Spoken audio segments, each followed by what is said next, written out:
Praise lord. ఒక 17 సంవత్సరాలు ఉన్న వయసుకి వెళ్ళిన ఒక ఒక బిడ్డ, ఒక తమ్ముడు ఈ రోడ్లో వచ్చాడు. ఇదే రోడ్లో వస్తున్నాడు. ఈ రోడ్లో వచ్చి ఇక్కడ ఆగాడు. ఇక్కడ ఆగి ఈ అబ్బాయి ఇక్కడ ఆగాడు ఎందుకని నేను ఆలోచిస్తుంటే, ఆ అబ్బాయి నేను చూస్తుంటే ఆ అబ్బాయి అటు మళ్ళీ సిగరెట్, అది ఏం సిగరెట్ తెలియదు మనకి, సిగరెట్ తాగుతున్నాడు. అరే తమ్ముడు ఏందిరా, ఎంత వయసు నీదిరా, ఎంత వయసు నీది, ఈ వయసులో ఏందిరా సిగరెట్ తాగుతున్నావు అంటే, అన్న నా వయసు 17 సంవత్సరాలన్నా, నేను సిగరెట్ వాళ్ళు తాగితే నీకు ఇబ్బంది కదరా అంటుంటే, అదేముండదులే వారానికి ఒకటి అని అంటున్నాడు. చూడు అసలు సమాజం, లోకం ఎలా తయారైందంటే, చిన్న పిల్లలు కూడా సిగరెట్లు, మందుకి, బ్యాందరికి, గంజాయికి, డ్రగ్స్కి అలవాటు పడిపోయారు. చూడు అసలు ఆ లోకం ఎలా పడిపోయిందంటే, ఈరోజు లోకానికి మనం ఏం నేర్పిస్తున్నాం? తల్లిదండ్రులు ఏం నేర్పిస్తున్నారు? తల్లిదండ్రులు,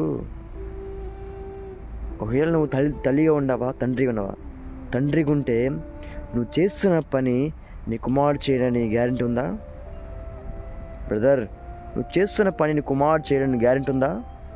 ఈరోజు ఆ పిల్లోడు బడికి వెళ్ళాల్సిన వయసులో, కాలేజీకి, స్కూల్కి వెళ్ళాల్సిన వయసులో, ఈరోజు ఇలాంటి రోడ్లో వచ్చేసి, దూరానికి వచ్చేసి సిగరెట్ తాగుతున్నానంటే దానికి కారణం ఎవరు? తల్లిదండ్రులే. దానికి కారణం ఎవరంటే తల్లిదండ్రులే. ఈరోజు తల్లిదండ్రులు మంచి క్రమంలో పెట్టలేదు కాబట్టి వారి క్రమం తప్పి ఇట్లా లోక వ్యసనాలకి, లోక విషయాలకి పాల్పడుతున్నారు.